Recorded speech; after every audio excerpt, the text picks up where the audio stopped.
Yo, what's going on, YouTube, and welcome back to Goal Line Hockey. It's your boy Kevin Forte, and guys, today we're taking a look at the Buffalo Sabres. I talked about them a little bit last week. I talked about them in the power rankings, but guys, the Buffalo Sabres right now, Sabres fans might have to, wake themselves up to the reality that the Buffalo Sabres through 8 games. What if I told you the Buffalo Sabres are 5-2-1 to start the season? That means they have 11 points on the season, and they are right now toward the top of the NHL standings. Does that make any sense? No.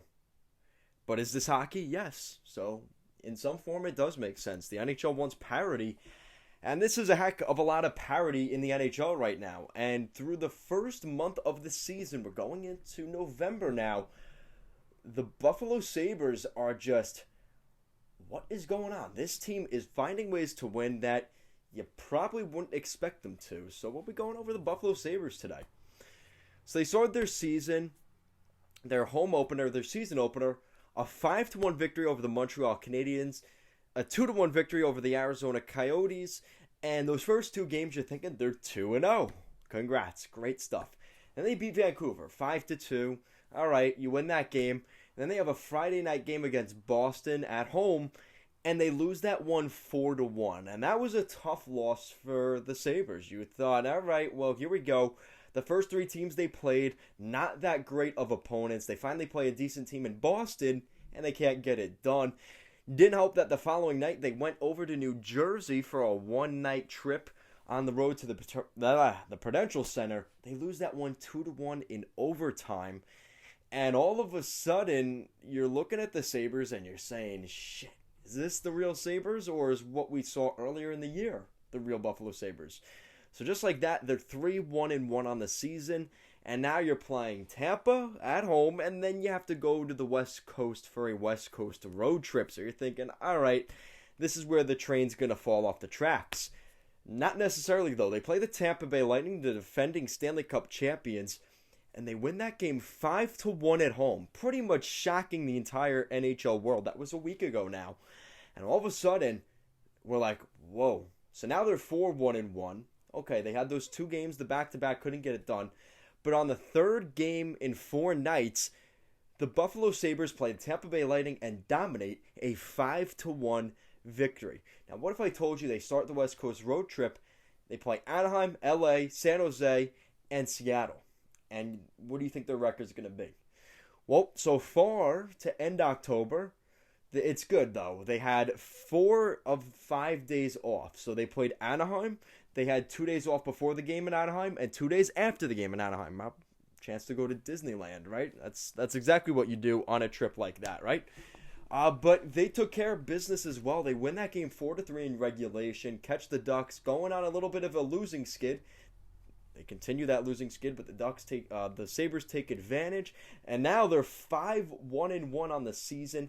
Now they did lose today, the other day, to the Los Angeles Kings 3-2. So now they're 5-2-1, and that's not necessarily bad. I mean, the Sabres, for all we know so far, are a team that is 5-2-1, and everybody probably would have expected them to be 1-5-2, maybe, right? Giving them a little credit. So the Buffalo Sabres have just found ways to win. With all these outside distractions, you have all this youthful energy, and I think that's very underrated. And you're seeing that right now in Buffalo. The way Kyle Oposo, Jeff Skinner, Zemgus Girgensons, of all people, these are the guys that are all of a sudden scoring. And it's because of the youth on this team. Guys like Dylan Cousins, guys like Casey Middlestat, just having their eyes wide open to the NHL and having that optimistic view, and they're finding ways to win with that. Now, you do have to give some credit here to Don Granato, the head coach. In my video last week, I completely forgot Granato was the head coach. I forgot his name. So Don Granato, now for the second consecutive year, has dug the Sabres out of a hole. And the good thing is, to start the year, they have not dug themselves a hole to get out of. They're actually giving themselves a little bit of cushion, which I think is important.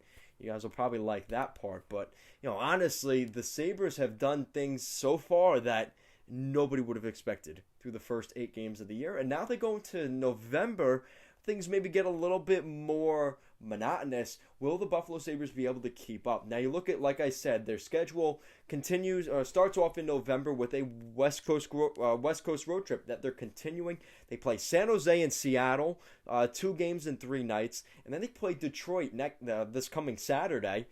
That's a winnable game for the Buffalo Sabres, but it's not going to be easy, but still winnable. And then you play Washington, but in that Washington game, you have, in a span of 5 days, they only play that one game against Washington.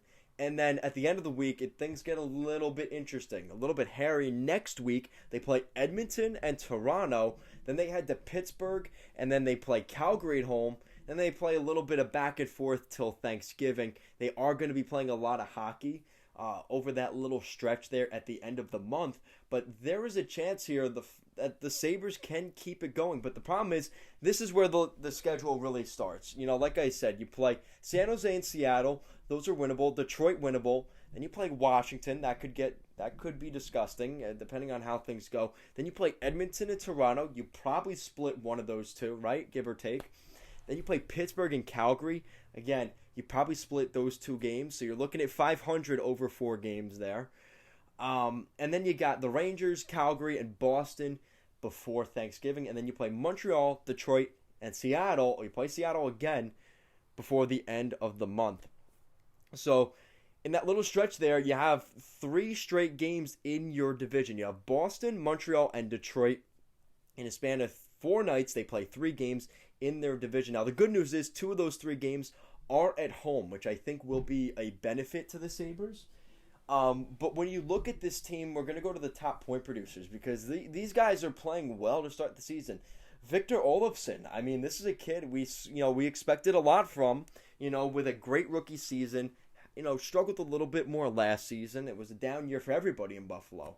He's got 8 points right now in 8 games. He's a point-per-game player on the Buffalo Sabres this year. Zemgus Girgensson, he's dropped off just a little bit, but he's still got 6 points on the season. Rasmus Asplund, he's got 5 points. Kyle Oposo and Colin Miller each have 5 points this year. You also have Tage Thompson, Rasmus Dahlin, Vinny Hinostroza. The Buffalo Sabres are doing really nicely here to start the season. And like I said, it's the guys you probably didn't expect.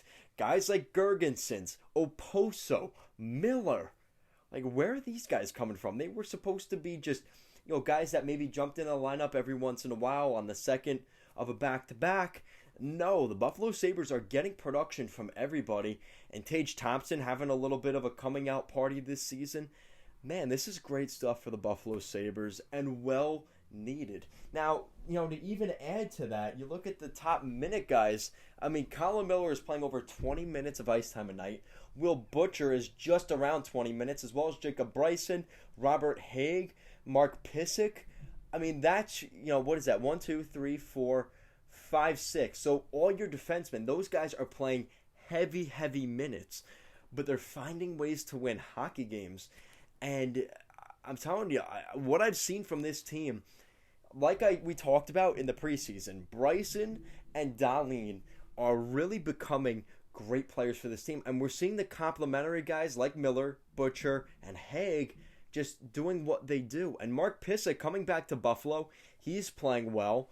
Victor Olofsson and Thompson lead the team in the ice, time on ice for forwards. Like, they're just finding ways to get complementary goal scoring and depth, ability to play. And that's all the Sabres could ask for to start this season.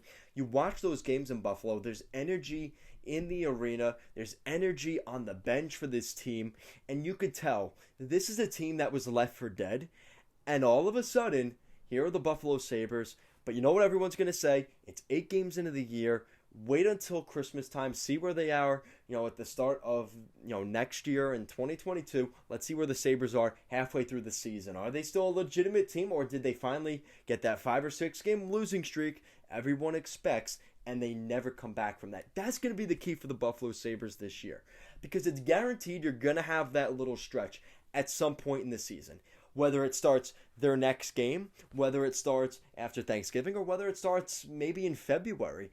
the Buffalo Sabres are going to have a losing skid at some point.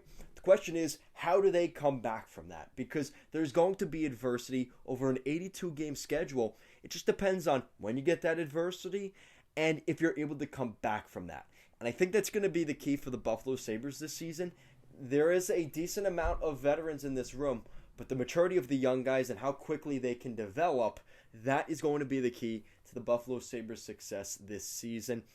I mean, you look at the goaltending, it's almost hard to believe, but right now, don't look, but Dustin Tokarski has a .950 save percentage. Now, again, to be granted, he has played only 2 games. What if I told you this, though? Craig Anderson, who this summer was supposed to retire, it pretty much looked like he was, played in Washington, didn't have, had a down season there, was kind of the third goalie, kind of pushed out, and he was going to come to Buffalo, a rebuilding team that was going to be bad this year. What if I told you in his first 5 games of the season, he won his first 4 starts of those 5. He has a 1.98 goals against average. That's under 2. That's very good, especially in the beginning of an NHL season where there's usually a lot more goal scoring. And he has a .939 save percentage. Let me say that again. Craig Anderson, through the first 5 games of the season, has a .939 save percentage. The 40-year-old goaltender is putting up numbers that is incredible. And the question is, can that sustain through an NHL season? That is still to be determined. And that's where Dustin Tokarski's numbers are going to be important, because this is a 1A, 1B option. You can't expect Craig Anderson to do this for the entire season, let alone if he gets injured or something like that. But I'm cheering on for Craig Anderson. I think everybody is. How can you not? Even if you're a Sabres, or even if you're a Bruins fan or a Leafs fan.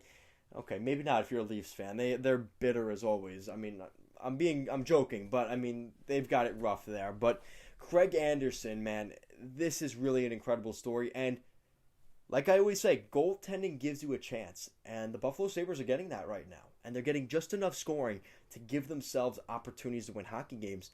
And they're finding ways to win them. And like I said, the poise from the young guys like Mittelstadt and Dahlin has really allowed for the emergence of the Buffalo Sabres as they try to forget about that guy that was the captain era. I know my Sabres fans don't like when I mention his name, so I'll leave him out for this one. So, guys, let me know what you think in the comment section down below. Do you think this is just a little bit of smoke and mirrors from the Buffalo Sabres? Is Craig Anderson just playing out of his mind right now? Eventually those numbers will dip. Let me know what you guys think down below. And if you like what we're doing here at Goal Line Hockey and want to see the latest news around the NHL and more videos just like this one, you guys know what to do already. Make sure to give this video a big thumbs up and an even bigger subscribe down below. Guys, thank you, and I will see you again next time.